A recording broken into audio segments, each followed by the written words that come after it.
Hello guys! Ngayong araw nga na to ay magluluto kami ng arroz caldo kasi yun yung na-request ko sa sister ko nung last Friday. Kasi nung last Friday nagluto rin yung mga kasamahan namin ng food doon. So ngayon, turn naman namin na magluto ng food para sa kanila. Para naman na mayroon kaming share ngayong Friday sa family day. So, ayan ang aming ilalagay sa arroz caldo, ang chicken at liver na already fry na namin. So, ito yung aming gagawin na bigas.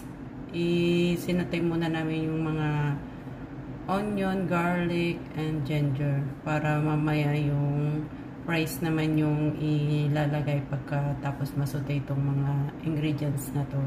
Yung binabad na rice sa water. Binabad na namin yung rice sa water ng mga, siguro mga 1 hour para mabilis siya maging lugaw ba.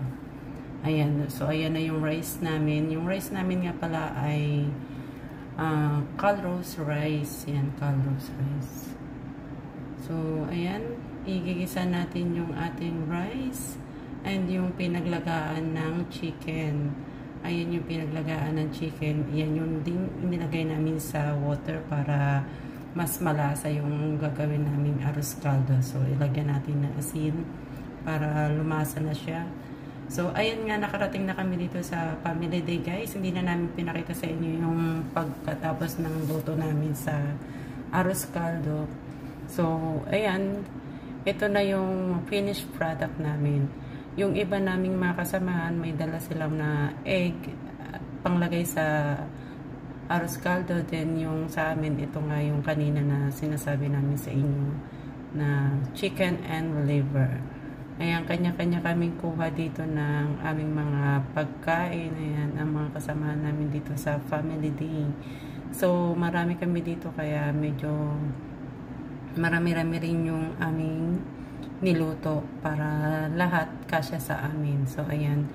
Sarap kasi guys, sama-sama kumain sa hapagkainan. So, hindi namin ramdam talaga na bored kami dito sa abroad kasi tuwing Friday, ayan, magsasama-sama kaming kumain, salo-salo, parang banding ba, ganun.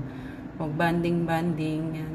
Daan na lang sa pagkain yung band. Masarap kasi na guys na idaan sa pagkain yung banding ninyong mga magkakaibigan para swak talaga yung samahan talaga pag ganito yung banding.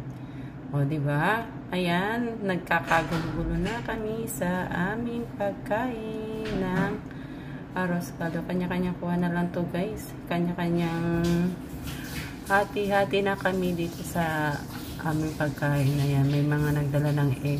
Tagi-isang egg. Ayan, kanya-kanyang kuwanan. And mukhang masarap talaga yung pagkain nito guys. So, ayan. Ayan lang. Dito ko natatapusin ang aking vlog. Thank you for watching guys. Bye-bye.